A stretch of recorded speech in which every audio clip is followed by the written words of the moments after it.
Bismillahirrahmanirrahim. Welcome dear students of second year biology.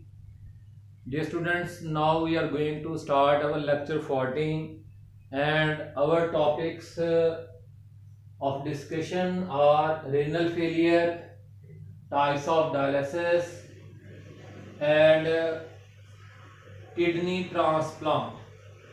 तो सबसे पहले जो बेटा जी रीनल फेलियर जो है उसकी काजेज जो है, what are the causes of renal failure? Different types of factors, various factors which are pathogens, bacteria or fungal spores जो हैं वो खुद बैक्टीरिया और फंजाई जो हैं ये भी, and chemical natures, these factors may progressively destroy the nephrons, especially their glomerular parts. तो ये पैथोजेंस जो है नेफ्रॉन की जो एपिथेलियम होती है, जो उसकी वाल होती है, उसको डिस्ट्रॉय कर देते हैं. तो बेटा जी इसलिए जो है क्या होता है, इसके फिर इफेक्ट्स क्या है काजेस के बाद रेनल फेलियर. देखिए रेनल किडनी के लिए, और फेलियर का मतलब है नाकामी. तो किडनी अपना काम करना छोड़ दें, यानी गुर्दे फेल, उर्दू में इसको क्या कहते हैं, गुर्दों का फेल हो जाना, गुर्दों का काम करना छोड़ देना. तो पैथोजेंस और केमिकल्स ये जो है इसकी काजेज हैं. ये केमिकल्स एक्सटर्नल भी हो सकते हैं, इंटरनल मेटाबॉलिक भी हो सकते हैं. तो इससे जो है वो नेफ्रॉन की डिस्ट्रक्शन होती है, स्पेशली ग्लोमेरुलर पार्ट्स इफेक्ट्स ये हैं.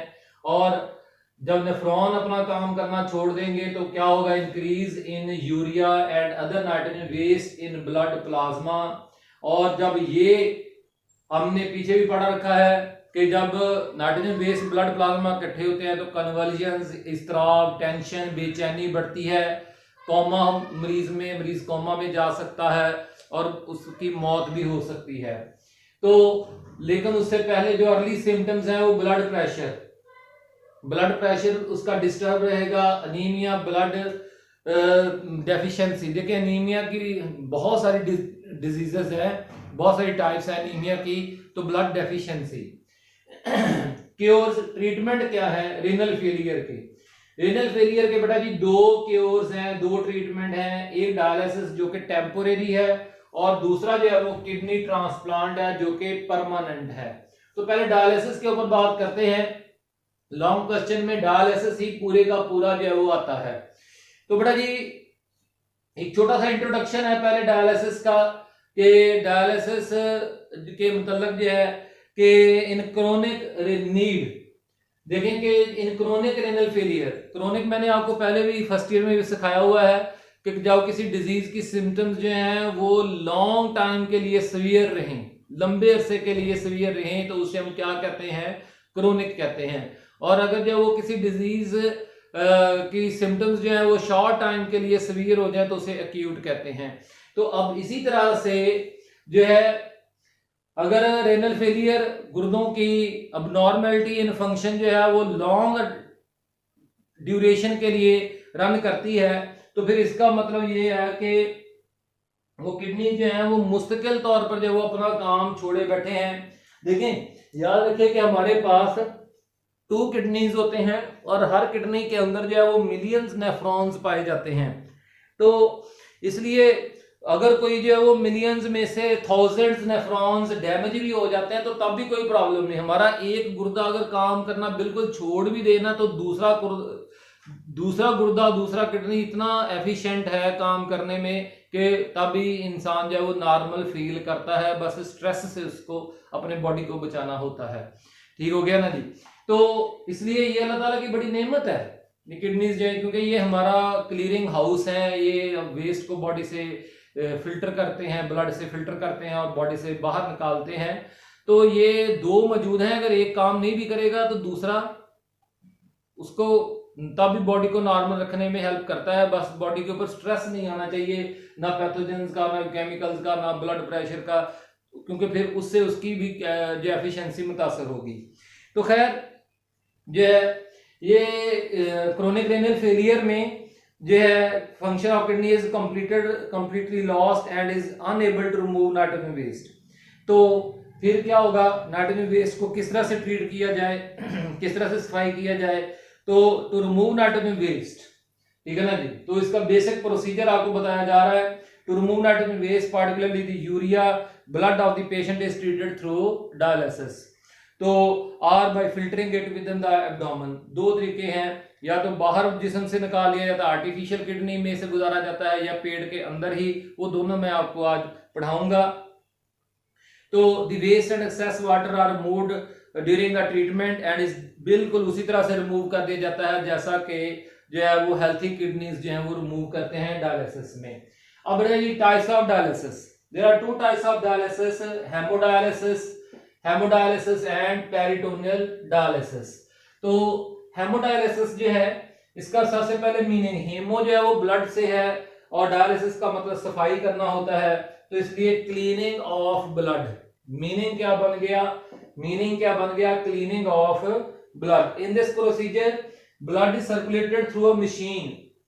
उस मशीन को डायलाइजर कहते हैं, आर्टिफिशियल किडनी कहते हैं। ये मैंने उसकी ना एक छोटी सी आउटलाइन जो है वो उस डायलाइजर मशीन के अंदर की कहानी बनाई है। देखें कि ये साइड जो है वो ब्लड वाली है, ये साइड जो है वो डायलिसिस फ्लूइड वाली है। तो इधर से किसी भी वेन, आमतौर पर बाजू या टांग में से जो है वो वेन एक निकाल ली जाती है और उसको जो है वो फिर क्या किया जाता है, डायलाइजर मशीन में इंटर करवाया जाता है। एक साइड दोनों के दरमियान में, ब्लड और डायलिसिस फ्लूइड के दरमियान में एक थिन मेम्ब्रेन मौजूद है। एक अदद ये थिन मेम्ब्रेन मौजूद है, एक अदद ये वाली थिन मेम्ब्रेन मौजूद है। तो एक तरफ से ब्लड सर्कुलेट करेगा, ब्लड को गुजारने के बाद मशीन में से फिर आर्टीरियल सर्कुलेशन आर्टरी में इंटर कर दिया जाता है। और इसी तरह से जो है दूसरी तरफ से जो है वो डायलिसिस फ्लूइड को जो है वो पंप के जरिए से गुजारा जाता है एक मखसूस स्पीड के साथ, दोनों को एक स्पीड के साथ गुजारा जाता है। तो दोनों में काउंटर करंट है, फ्लो। देखेंगे ब्लड ऊपर को जा रहा है तो डायलिसिस फ्लूइड नीचे को आ रहा है। तो इस तरह से मैक्सिमम एक्सचेंज ऑफ वेस्ट हो सकता है एंड साल्ट्स एंड वाटर वगैरह हो सकता है। तो डायलिसिस मशीन जो है वो इस तरह से ही काम करती है। In this procedure blood is circulated through a machine which contain a dialysis, ठीक है ना जी। उस मशीन के अंदर एक डायलाइजर मौजूद होता है, also called artificial kidney. Dialyser has two spaces, ये पूरे का पूरा डायलाइजर है। उसकी दो स्पेसेस होती हैं, दो खाने होते हैं which are separated by thin membrane. Blood process from one side of the membrane and dialysis fluid on the other. एक तरफ ब्लड और दूसरी तरफ डायलिसिस फ्लूइड। तो the waste and excess water pass from the blood through the machinery membrane into the dialysis fluid. तो इसको जो है वो counter current flow of dialysis fluid जो है वो इस मशीन की एफिशिएंसी को बढ़ा देता है। अब दूसरा बड़ा जी मेथड जो है वो है पेरिटोनियल डायलिसिस। हमारी ये मैंने एक ह्यूमन बॉडी की डायग्राम बनाई है। तो ये हमारा चेस्ट रीजन है और ये हमारा जो है वो अब्डोमिनल रीजन है। हमारे इस अब्डोमिनल रीजन के अंदर जो है एक कैविटी पाई जाती है, उस कैविटी को कहते हैं पेरिटोनियल कैविटी। ये गोल खाना जो है, गोल अंडा सा जो आपको बॉडी के अंदर मैंने दिखा दिया सर्कल सा, ये पेरिटोनियल कैविटी को, और उसकी जो बाउंड्री है उसका नाम पेरिटोनियम है, जो कि एक थिन मेम्ब्रेन है लाइंड बाय ए थिन, ठीक है ना जी। ऑन द सेम देखें peritoneal dialysis work on the same principle except that the abdomen has a peritoneal cavity lined by जिसकी बाउंड्री कौन बनाती है, a thin epithelium called peritoneum, जिसे हम पेरिटोनियम भी कहते हैं। अब बात यह है कि जो पेरिटोनियम है, peritoneal cavity is filled with dialysis fluid and इंटर्स the blood. इसमें हम डायलिसिस फ्लूइड को देखिए, पेरिटोनियम के इर्द गिर्द ना ब्लड कैपिलरीज का एक नेटवर्क मौजूद होता है। ये जो मैंने क्रॉस से बना दिए हैं, ये कैपिलरीज को, ब्लड कैपिलरीज को रिप्रेजेंट करते हैं। तो कैथेटर की मदद से, कैथेटर एक सिरिंज है, समझ लें कि एक सिरिंज है, जैसे इंजेक्शन लगाने वाली सिरिंज है, तो जिसके पीछे पिस्टन भी लगा हुआ होता है, लंबी नीडल वाली एक सिरिंज है। तो to inject dialysis fluid, dialysis fluid को एब्डोमेन में डाल, इस एब्डोमिनल कैविटी में इंजेक्ट कर दिया जाता है और फिर कुछ ड्यूरेशन के बाद जो है उसको वहां से दोबारा निकाल लिया जाता है। तो जो ब्लड है उसमें से फिर यूरिया, साल्ट्स और वेस्ट जो है वो इसमें पहुंच जाएंगे डायलिसिस फ्लूइड में, फिर उस डायलिसिस फ्लूइड को बाहर निकाल दिया जाएगा। याद रखें डायलिसिस फ्लूइड की जो कॉम्पोजिशन होती है, चाहे वो आप एब्डोमेन में डालें, चाहे वो डायलिसिस मशीन में इस्तेमाल करें, उसकी कॉम्पोजिशन जो है वो उस पेशेंट के ब्लड की कॉम्पोजिशन के मुताबिक बनाई जाती है, ताकि जो है वो एक्सेस वाटर और एक्सेस साल्ट्स और नाइट्रोजन बेस तो रिमूव करने ही करने हैं, वो सारे के सारे जो है वो बाहर आ जाएं osmotically and diffusion by the process of diffusion जो है। तो बेटा जी अब ये काम करने के बाद डायलाइजर के ऊपर एक छोटा सा टॉपिक बीच में है। डायलाइजर का is a kidney machine that works on the same principal.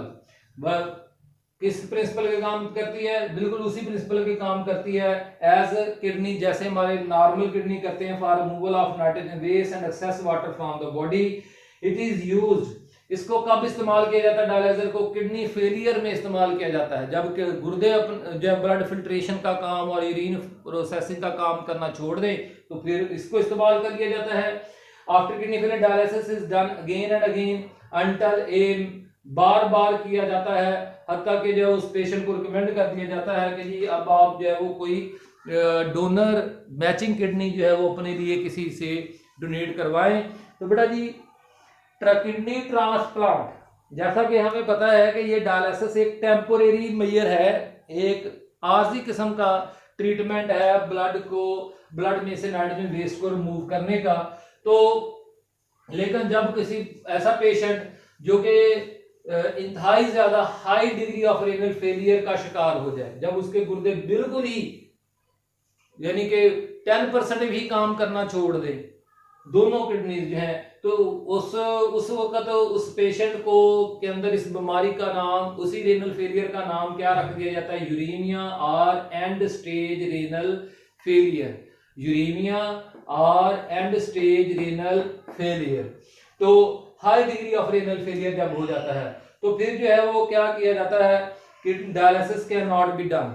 फिर डायलिसिस के जरिए से जो है वो आप इस मरीज के ब्लड में से नाइट्रोजन वेस्ट नहीं रिमूव करवा सकते, तो फिर क्या है द सर्जिकल ट्रांसप्लांटेशन। सर्जरी के जरिए से जो है वो मैचिंग डोनर किडनी जो है वो पेशेंट को रिकमेंड किया जाता है। It is the only option left for as the permanent treatment.